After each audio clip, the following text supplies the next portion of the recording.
tier list time.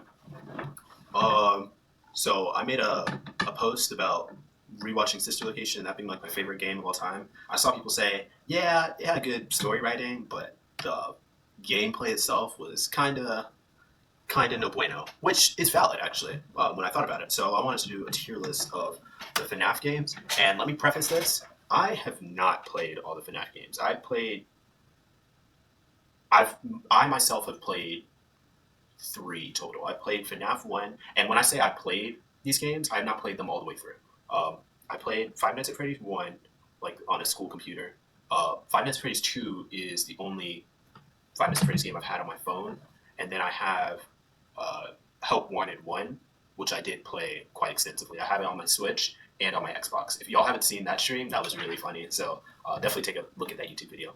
So yeah, that's my preface. I haven't played all these games, but I've watched playthroughs of every single one of these games, except for FNAF World. I don't really know what that's about. FNAF AR Delivery also, I didn't really look at that much. I didn't really realize that it was canon until quite some time after. But let's just start. So Five Nights at Freddy's 1.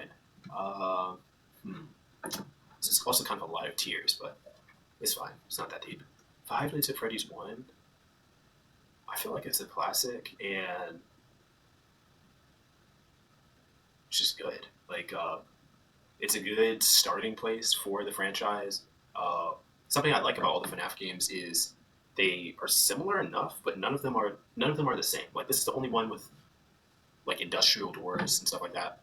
Five Nights at Freddy's 1, I'll put in the A tier. Yeah, I'll put that in the A tier. Five Nights at Freddy's 1, I actually do enjoy playing. Uh, the Easter eggs are cool within it. Like I said, it was the first one to do it and absolutely blew up. It's very spooky.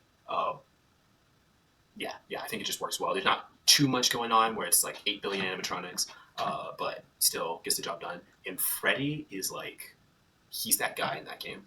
I didn't realize how he worked. Like, Bonnie and Chica are the ones that kind of do the most stuff, and then Foxy, he runs at your door. You see him in Pirates Cove. For the longest time, I did not know how Freddy worked. I knew he would get you if you run out of power. Besides that, he just like disappear, and I never see him again until he's like standing at my door, and then he just never leaves. He has so much more. Freddy. Um, Five Nights at Freddy's 2. Okay, this is the first S tier. This one is the only one that I'll like willingly play, and it's just so good. It adds so many animatronics. They're all super cool. The toy animatronics, that might be a wild take, but I think that they're cool. The withered animatronics are just on like demon timing. They just teleport into your office, and you have no doors, so you have to use the mask. It's interesting because once you get to the later nights, it just becomes like an algorithm of stuff that you do. You wind the music box, you flash everything, you throw the mask, and you just cycle and repeat. But it's such a grind.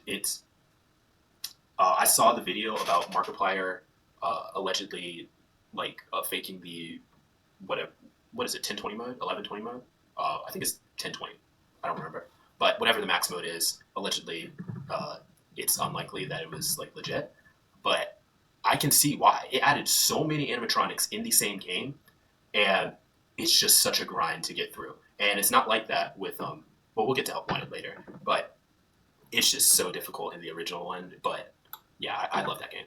Five Nights at Freddy's 3.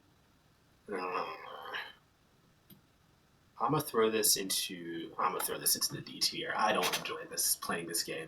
The phantoms are so annoying. They don't even like end your night. They just, I don't know. They just make your life horrible. There's so many of them. You can't look anywhere. It feels like when you're taking like one of those standardized tests and like you want to look at the time or something, or you want to like stretch or like, I don't know, not be craning over looking at your paper, but you're scared that like the proctor's gonna think you're cheating or something. Like you can't look anywhere. You can't look anywhere in this game. You can't look outside the office for like over like a cumulative second or something before Freddy like jump scares you. Foxy's just sitting next to you, like, I don't know, like y'all are on a podcast. It's unbearable. And then Springtrap. And this isn't mentioning all the errors that can pop up. You can get 8 billion different errors that are happening all at once, and you try and clear them, and then by the time you do, Springtrap is now flash step to your office door. yeah, this was not fun. I can't imagine this being fun to play, and it's also tough in 2D because it's not clear where everything connects to. So I always thought the method was to keep him as far away from you, but he can just go straight to your office if you do that, and that wasn't so clear. So yeah, Five Nights at Freddy's 4. Uh, hmm, let's see. This is another. Is this another A tier? Or is this B tier? This one I'm more unsure of because it feels so much different from the other ones, and I just refuse to play this one. It's so scary. Uh, let's go with A tier because also the lore, the Bite of '83 guys, that added a lot to the franchise. These guys are just horrifying, like just horrifying to see. Fredbear, Nightmare. I feel like it really added more of the horror element to the franchise, and yeah, I think it's just a good game. Very scary. This was the first game I ever saw. I remember I was at a PCA meeting with my mom, and some kid was playing this, and I was like, "Oh, what's that game?" And he gets jump scared by Nightmare Bonnie. I was like, "Oh man."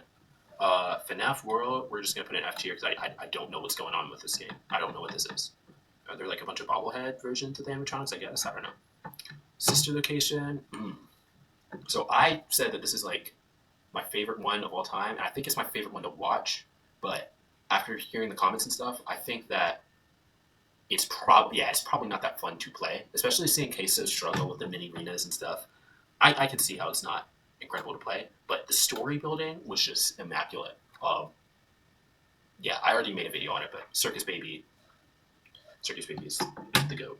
And after in D tier is crazy. It looks so unbearable to play. There's like 9 phantoms that just jump scare you over anything. You gotta just like look straight down and nowhere else to not get absolutely like body slammed by them. And then Springtrap is so hard to figure out where he actually is. And then his jump scare is so lazy. In terms of lore, it's really cool how you can get the good ending, like set them free. But besides that, oh man, it seems unbearable. Yo, I appreciate the goats. Thank you, thank you. Hope y'all are having a good Christmas Eve. What is this one? Pizzeria Simulator? This one also seems unbearable gameplay wise. Of course, lore, it's good, but yeah, I'm gonna throw this one in the C tier too. It just doesn't look fun to play. I don't want to simulate the pizzeria. I don't want to interview the animatronics I find on the street. Like that makes no sense. And then having to do the tasks, I don't know. We're ranking gameplay or lore wise. We're just ranking them like holistically. Like when I think of the game, where do I put it? Ultimate Custom Night. Ooh.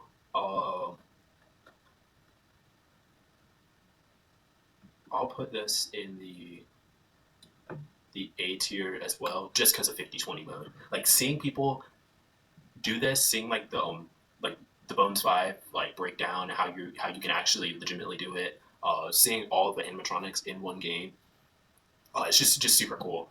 There's not a whole lot outside of that. It's kind of one dimensional, but and 50/20 is like the pinnacle of what you do with it. It is so hard. It is incredibly difficult, but yeah, it's just cool to me for that reason. Like anytime people are like, "Oh, what's the hardest FNaF game or hardest game you know of?" I put 50/20. You have to have like a timer going to do it. You got to know all their interval cycles. It's insane. Uh, Help Wanted, I'm putting this in the S tier. I love this game. It's all the original 4 or 5 Nights at Freddy's, but 3D, which is just super cool to see. You can see them walking in real time. It's VR. I don't have the VR version. I have it just on console. But even on console, it's so cool to see them actually walk around, actually be in the office, be able to look around. It's just awesome. And then they also add some modes. So like the Mangle Vent Repair, that feels like something that would happen in the Five Nights at Freddy's universe. It's really spooky. Some of the sister location uh, events that happen in the game, but in 3D, are really cool.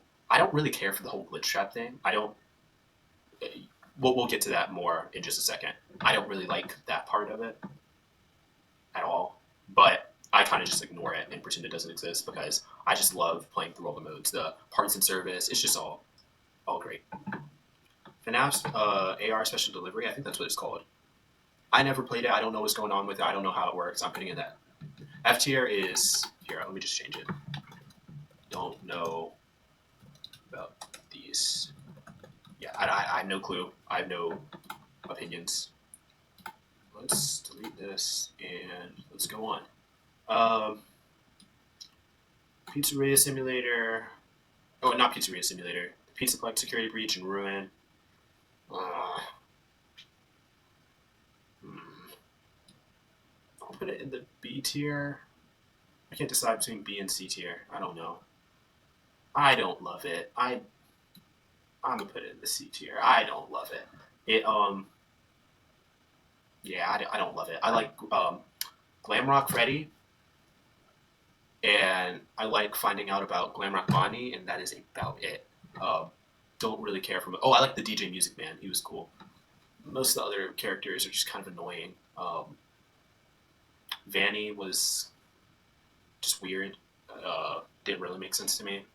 And then Burn Trap. Oh my gosh, it was like Palpatine mysteriously returns. That's how that felt. That's how that ending felt to me.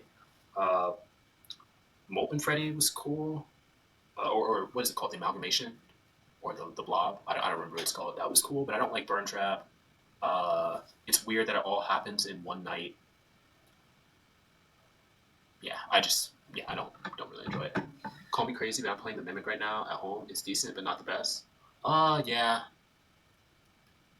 The idea of the Mimic in general was cool to me, but that game also didn't really appeal to me that much. Like the lore surrounding the other animatronics in The Secret of the Mimic just didn't make sense to me. Um, it was cool how the Mimic could like get in different costumes and stuff like that, and like the Tiger Cat or whatever. But why? Or maybe I just didn't understand it because maybe like Jackie was the Mimic. I don't know. I don't know. That one wasn't my favorite, but yeah, I don't know. It didn't feel like Five Nights at Freddy's. It felt like Poppy's Playtime. And then last one is Help Wanted 2. I guess I'll put it in the B tier, but yeah, I'll put it in the B tier. I like the sister location modes or games, and the parts and service. But then there's a bunch of ones from the Pizzaplex I just don't care for. Like I don't. It's just not interesting to me. It's not the same as Help Wanted 1. But yeah, that's my tier list of Five Nights at Freddy's games. Let me know what y'all think about it. I'm sure a lot of these were hot takes, but yeah, that's what I got.